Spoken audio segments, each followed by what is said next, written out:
Vamos con la tercera idea del día y para ello voy a pedir que se acerques aquí, ¿cómo estás?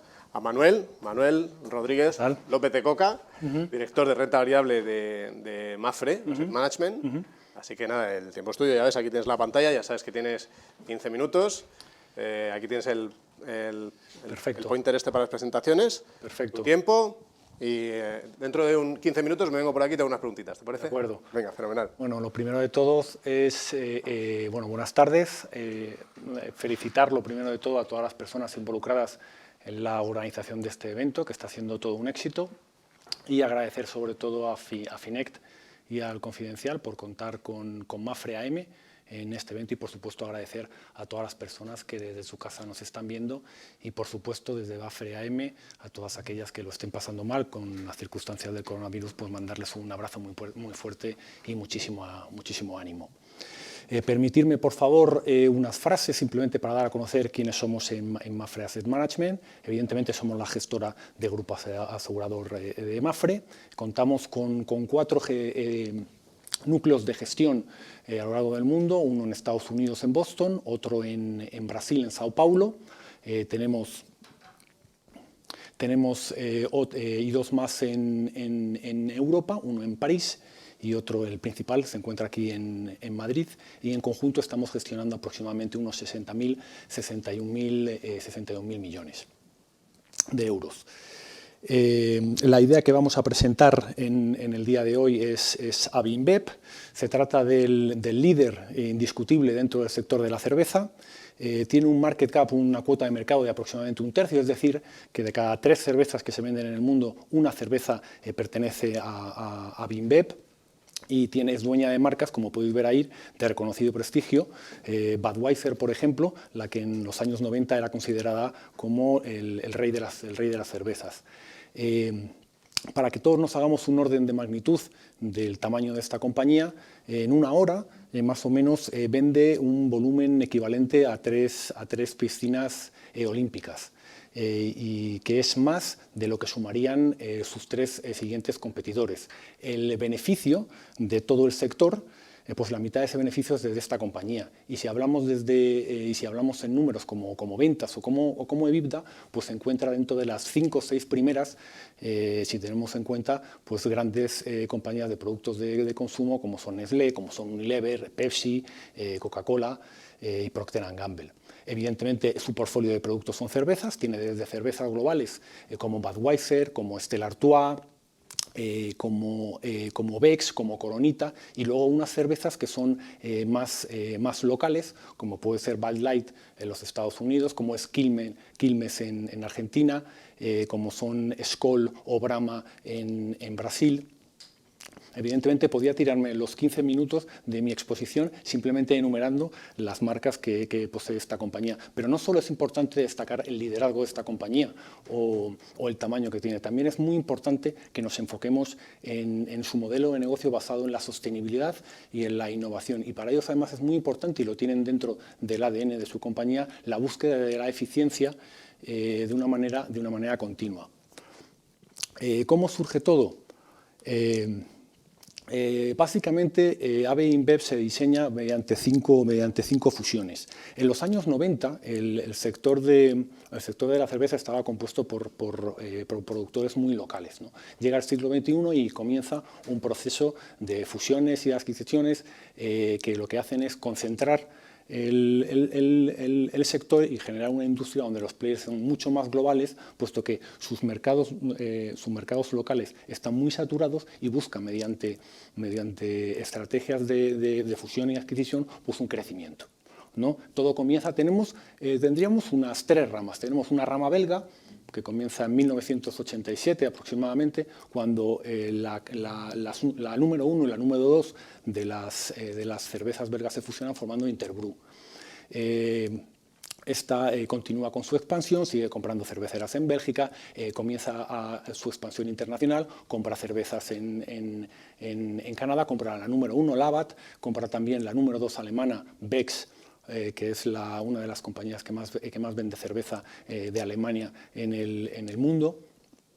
Y esa sería un poco la rama belga. Luego tenemos la rama brasileña, que es la fusión en 1999, si mal no recuerdo, entre Brahma y Antártida, que se trata de que en su momento crearon Ambev, y se trató de la empresa más importante, una de las más importantes dentro de Brasil y de toda Sudáfrica. Continuó las fusiones y adquisiciones y Ambev compra Quilmes, que es la número 1 en Argentina. En el 2004, estas dos ramas, tanto la belga como la brasileña, se fusionan y crean InBev.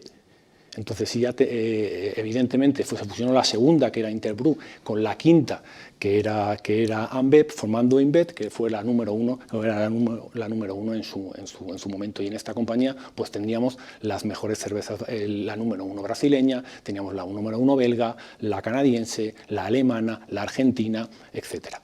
Luego llega el 2008 y aquí aparece la rama americana. Ambev, que ya se llamaba InBev después de la fusión de Interbrew y Ambev, compra Anheuser-Busch, que era la número 1 en los Estados Unidos, la número 1 del mundo por volumen, y por ingresos era aproximadamente la tercera, y forma parte de AB InBev. Continúa las fusiones, compran el Grupo Modelo en México, comienzan los problemas de competencia. En ese sentido, por ejemplo, se ven obligados a que el Grupo Modelo, todas esas cervezas en los Estados Unidos, tengan que vender los derechos a Constellation Brands. En Asia comienzan también fusiones, compran la número 1 de Corea del Sur, la cervecera oriental, que hace cervezas de arroz, por ejemplo, y llega el año 2015-2016, donde realmente es la fusión más importante, cuando AB InBev compra la segunda, Sam Miller, afianzándose evidentemente como un líder dentro del sector y siendo la compañía que es a partir de entonces, que provoca, entre otras cosas, que luego la veremos, que su ratio de deuda neta frente a EBITDA se vaya a 7 veces, y lo que provoca que el comportamiento de esta compañía 2017-2016 pues no haya sido del todo bueno. También tiene problemas regulatorios, por ejemplo, se ve obligada, Sam Miller era una de las mayores embotelladoras de Coca-Cola, pues se ve la obligación de vender estas embotelladoras a Coca-Cola, o por ejemplo todas sus marcas que tenía en Europa, pues se ve la obligación también de venderlas, en este caso a una cervecera japonesa que se llama Asahi.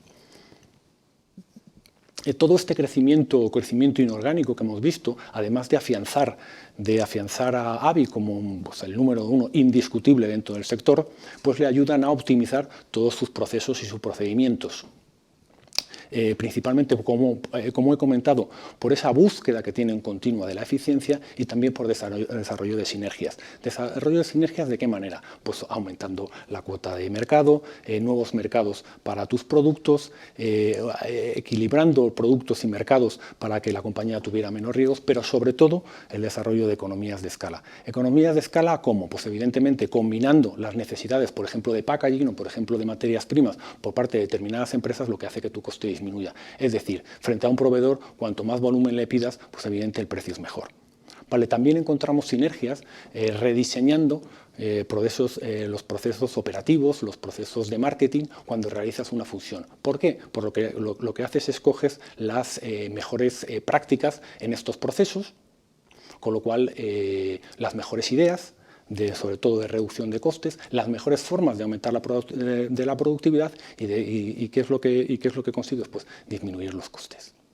Vale, tenemos hoy un ejemplo muy claro. Cuando AB InBev compra Quilmes, que es la número 1 en Argentina, hay una entrevista a la responsable de marketing, y ella les comenta, no sé, cuando llegó AB InBev, nosotros estábamos acostumbrados a trabajar con datos mensuales. Llegaba InBev y nos obliga a trabajar con datos diarios, lo que nos obliga a modernizar todos nuestros sistemas de datos, etc. Otro ejemplo en que AB InBev se aprovechó del sistema logístico de Quilmes. En Argentina puedes encontrar cerveza Quilmes en absolutamente todos los bares.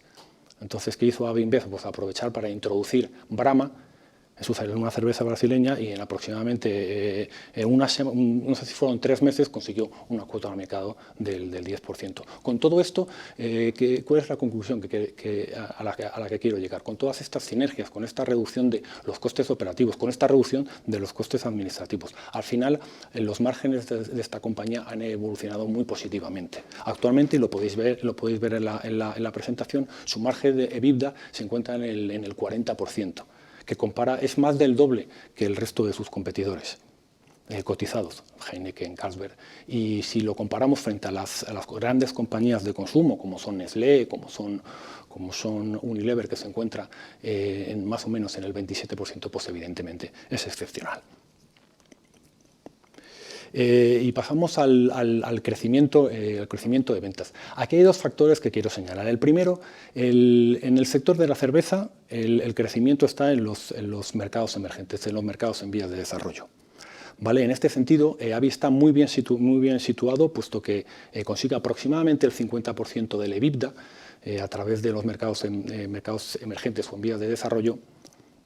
Y estaríamos hablando de aproximadamente un 60% de ventas. Podemos ver, lo podéis ver en la diapositiva, cómo se espera un crecimiento muy importante en China, en Brasil, en México, en la India, y en estos países AB InBev, si no es el número 1, es el número 2. Por ejemplo, en Brasil estamos hablando de un market share de aproximadamente el 65-70%, y en China, por ejemplo, en el mercado local es el número 2. Y para la cerveza de importación, por ejemplo, es el número 1. Y es importante, podéis ver cómo el consumo de cerveza en los mercados desarrollados es aproximadamente unos 60 litros. Vale, luego, si pueden preguntar cuál es el consumo en España. Es menos de 60 litros. Frente a los mercados en vías de desarrollo, que podemos ver que consumen aproximadamente 20 litros. Con lo cual, ahí sí existe un gap que pensamos, conforme vaya aumentando la renta per cápita de estos países en vías de desarrollo, pues se tiene que cerrar. Y ahí es una palanca de crecimiento que tiene la empresa bastante importante. Está muy bien situada. ¿Qué sucede en los países desarrollados? Pues en los países desarrollados es evidente que el top line, pues su crecimiento está más limitado. Vemos el ejemplo en Estados Unidos, donde el crecimiento de los últimos años o es constante, incluso puede ser incluso hasta negativo en unos pequeños porcentajes.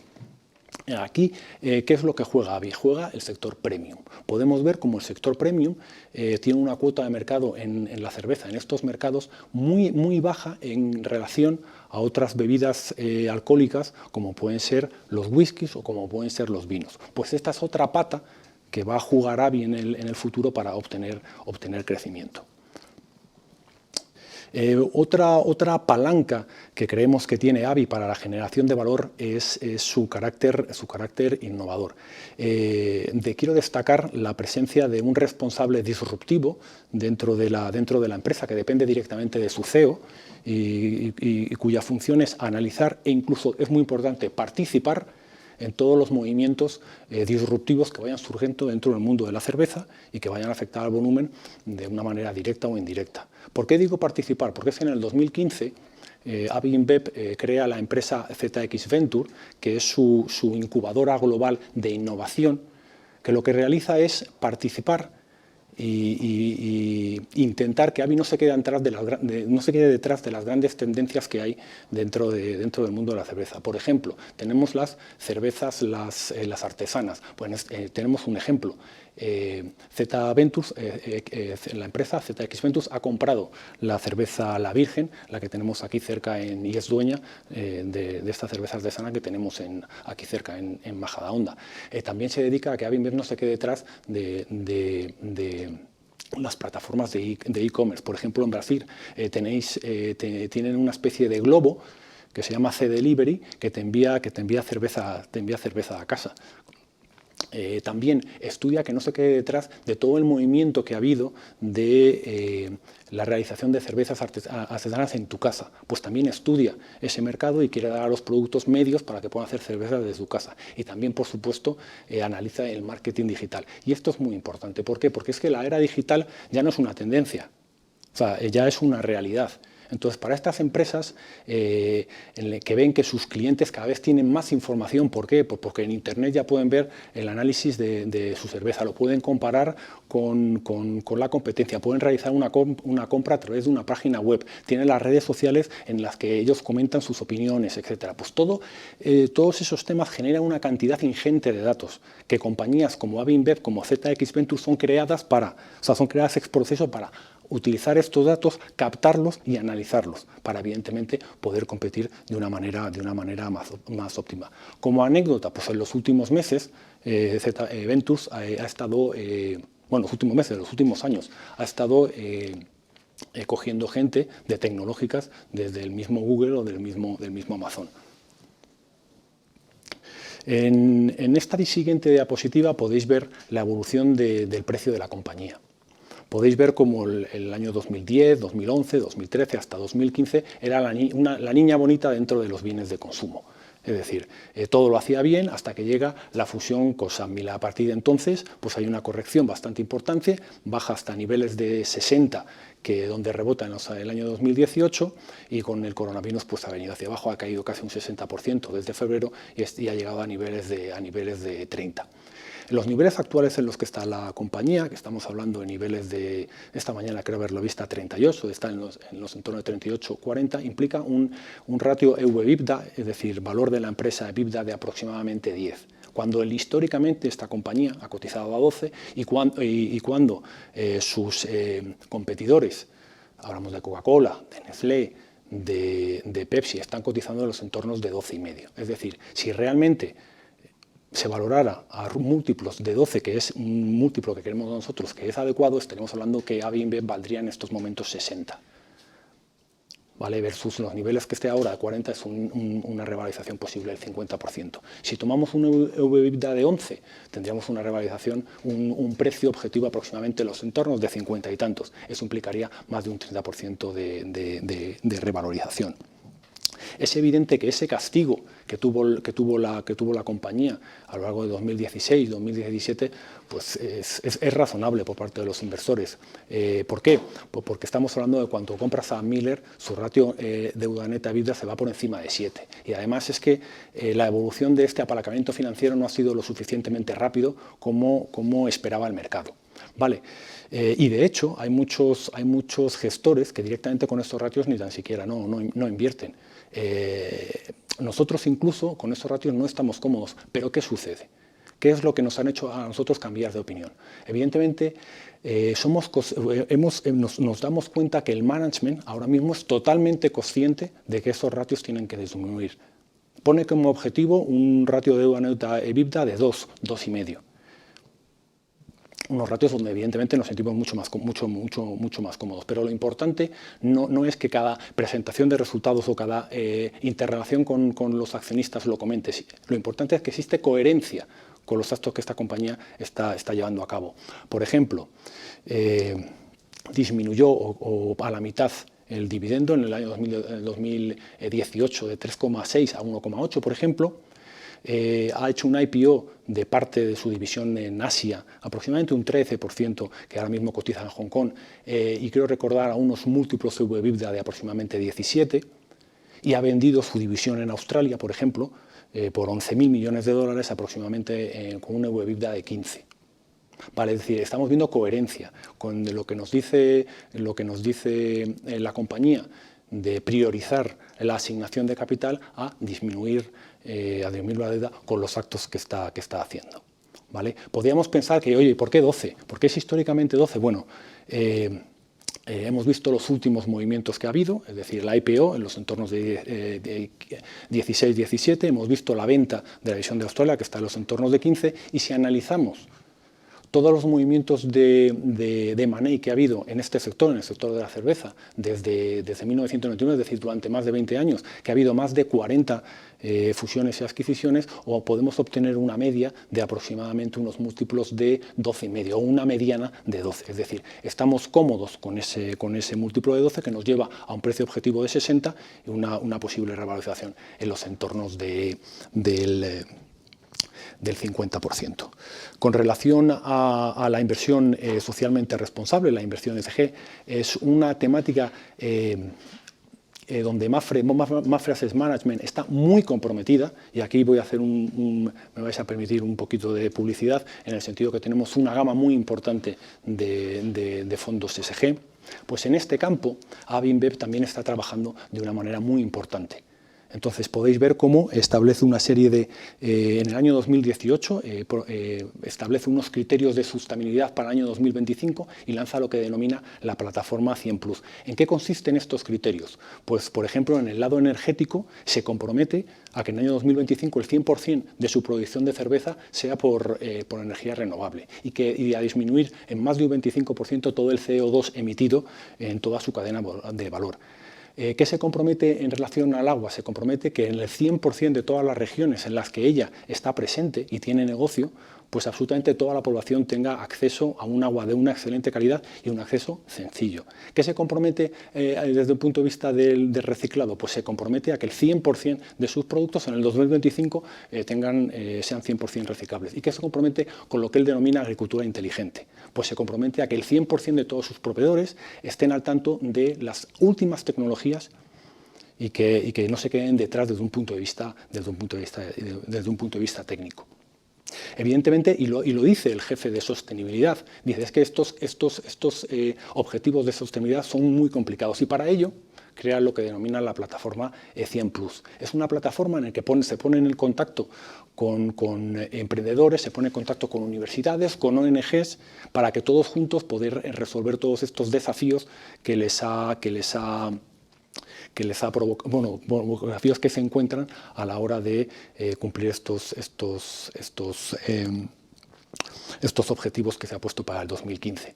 Por último, porque estoy siendo bastante lento, el aspecto del buen gobierno corporativo de esta empresa. Podéis ver ahí, para ella es muy importante el buen gobierno corporativo y lo demuestra. Si tú te coges la memoria o los resultados del año 2019, puedes ver que dedica más de 50 hojas a explicar la composición de su consejo, su remuneración, etc. En ese sentido son muy transparentes. Y adicionalmente podéis ver todas las políticas que tiene ahora mismo en marcha que hacen que esta empresa pues tenga una ética corporativa excelente.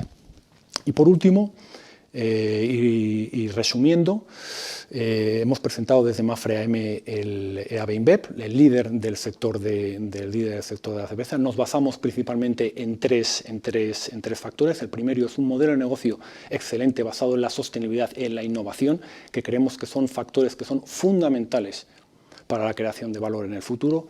Un segundo factor que sería un negocio excelente, unos márgenes excepcionales en relación con la competencia, que además, debido al conocimiento que tiene esta compañía, su historia y su cultura de eficiencia, le lleva a que será capaz de mantener estos márgenes frente a la competencia y además, como hemos comentado, en base a un crecimiento en los mercados emergentes y en un crecimiento en los mercados desarrollados vía el sector premium. Y por último, la valoración.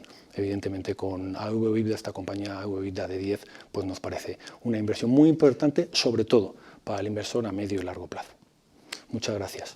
Muchísimas gracias. Siéntate por aquí conmigo. Yo me he quedado parado en las 3 piscinas olímpicas llenas de cerveza. Sí. De ahí no he podido pasar. ¿Eh? No, es broma. Es broma. Pues la verdad es que pensaba ahora, muy Peter Lynch, traerme nuestras cervezas y disfrutarlo. Pasa que me ha parecido demasiado teatral y me ha dado vergüenza. Sí. Bueno, vamos con las preguntas de la gente. Muchísimas preguntas. Voy a arrancar, por ejemplo, por esta de aquí, que de momento, según he visto yo, es la que tiene más votos. Dice, AB InBev efectivamente tiene una gran exposición a los mercados emergentes, sobre todo a Latinoamérica. ¿Cree que el riesgo del COVID en estos mercados ya está correctamente descontado? El problema es que el riesgo del COVID no lo sabemos exactamente. O sea, con absoluta sinceridad, no sabemos cuál es el riesgo del COVID, no sabemos si va a haber un segundo rebrote, etc. Lo que sí sé es que se trata de un problema temporal. Entonces, nosotros invertimos a largo plazo, estudiamos las dinámicas de la compañía, las dinámicas del sector. Y, por lo tanto, que el EBITDA de la compañía este año caiga un 25 o 30, pues no cambia realmente el caso de AB InBev, puesto que nosotros invertimos a largo plazo. Hay varias, relacionadas con muchas preguntas relacionadas con COVID. Esta otra. No, además, es que es muy interesante también porque la distribución de ventas de esta compañía pues varía entre la parte que venden los restaurantes, en los bares, y la parte que venden las casas. Es muy interesante, y lo comentábamos antes, cómo las ventas en los hogares vía supermercados ha crecido de una manera espectacular en las últimas semanas. Pero no solo ha crecido y luego cuando se está abriendo un poco la puerta y está la gente saliendo ya fuera de sus casas, no, es que en esos momentos también sigue creciendo, es decir, ya unas rentabilidades que han sorprendido bastante. Están viendo, por ejemplo, cómo en China, el problema que tienen en China es que dependen mucho de la venta en restaurantes y sobre todo en la vida nocturna, ¿no? Pero están viendo que prácticamente todos, salvo la vida nocturna que va mucho más lento de lo que ellos esperaban, en el resto, en bares, cafeterías, pues se está recuperando de una manera bastante rápida. Me preguntan precisamente por corona, que yo no sé si tiene un efecto ahí psicológico al tener esa relación con el nombre del virus, que las ventas se habían desplomado, dicen por aquí, yo no lo sé. Sí. ¿Y eso hasta qué punto es preocupante se desplomen las ventas en la compañía? Pues mira, no es preocupante por lo que he comentado antes. Se han desplomado especialmente en los Estados Unidos, ¿vale? Pero es que en los Estados Unidos, por motivos regulatorios, vendieron los derechos de Corona a Constellation Brands. Entonces, no es un problema de AVI, es un problema de Constellation Brands, porque el caso que tú me estás comentando efectivamente está ocurriendo, pero especialmente en los Estados Unidos. Dice, a pesar de las fuertes caídas en su cotización, tiene un PER cercano a 30. ¿No le parece demasiado elevado? Esto es una opinión muy personal, no trabajo con Pérez. Me gusta mucho más porque estás trabajando con beneficios por acción y los beneficios por acción pues evidentemente pueden ser mucho más manipulables. Me gusta trabajar mucho más con ratios de valoración EV/EBITDA, etc. Y como he comentado, EV/EBITDA actuales de 10 nos parece bastante interesante. Has estado comentando ya el tema de endeudamiento, pero hay varias preguntas también. Sí, es lógico. Pues endeudamiento es superior a 5 veces EBITDA, sí representa un cierto riesgo. Lo has comentado en la exposición, como hay preguntas. Sí, esto es totalmente lógico. De hecho, de una manera natural, ese tipo de endeudamientos a nosotros no nos gusta. ¿Vale? Evidentemente, niveles de 7, que son los que consiguió cuando compró Sam Miller, eran exagerados. Pero bueno, esta empresa es una máquina de generar cash, con lo cual es capaz de disminuir en un par de años ese ratio de una manera espectacular. En el año 2019 acabó en 4, ¿vale? Ahora, con la caída de EBITDA, etcétera, está en los entornos de 4 y pico, pero recordar que ahora mismo tiene 11.000 millones, que en cuanto pase todo el COVID lo va a utilizar para disminuir deuda. Y además hemos estudiado esta deuda y no tiene vencimientos en el corto plazo, tiene vencimientos en el muy largo plazo.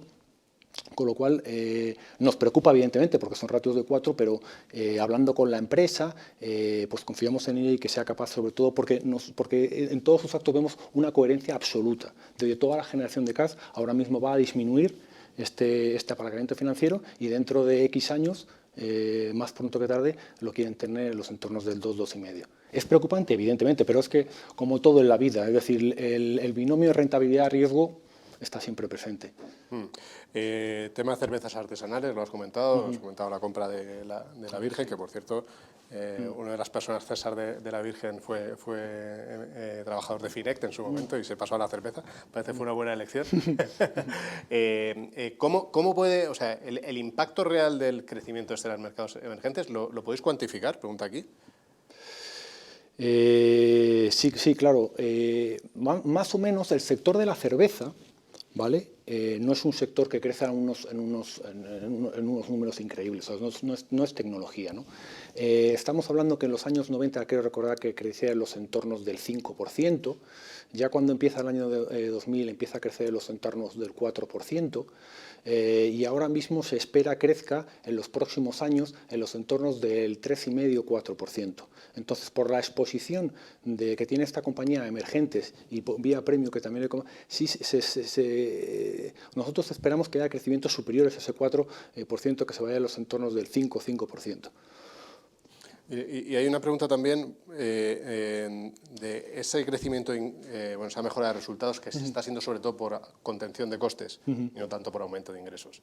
Eso, al final, ¿qué margen hay para seguir reduciendo costes y seguir mejorando por esa vía la resultados? Estos son unos especialistas en reducción de costes, pero unos especialistas. Es decir, es que hasta el punto que con los problemas que está habiendo ahora del COVID, es que directamente todo su management se baja el sueldo un 20%. O sea, para que veas esa cultura que existe ahora mismo de rebajar costes. De hecho, tienen un programa que todos los años, absolutamente todos los gastos que tienen cada empresa, todo departamento, los tienen que justificar. Es decir, ellos no empiezan con, oye, tenemos un presupuesto de 100, no, ellos empiezan con un presupuesto de 0 y tienes que ir justificando todos los pasos que vayas dando. Bueno, interesante por ahí, ¿no? Esa capacidad. Sí. Y luego, yo creo que estamos ya en las últimas preguntas. Déjame que te busque una por aquí que tenía. Sí. Aquí está, dice, salvo error o omisión, en estos momentos su ROE está en el entorno del 7%. Sí.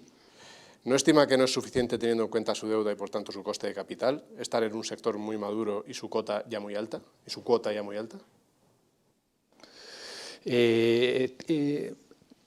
Vuelvo a repetir, esto genera cash de una manera espectacular. Es que simplemente con que deje, deje de pagar dividendos, es que sería capaz de una manera orgánica de disminuir este ratio del que hemos hablado, es que de casi un 0,6 veces al año. Quiero decir, es que la oportunidad, esto se trata de un negocio maduro, evidentemente. Es decir, no estamos hablando de una tecnológica, pero es muy importante que las carteras de los fondos tengan un fondo de armario. Y esta es una empresa que constituye un fondo de armario y que puede llegar a convertirse perfectamente en un compounding como es Diageo, por ejemplo. Mira, vamos a terminar con esa porque además acaba de entrar y ya tiene 4 votos, que es ¿por qué os gusta más que Diageo?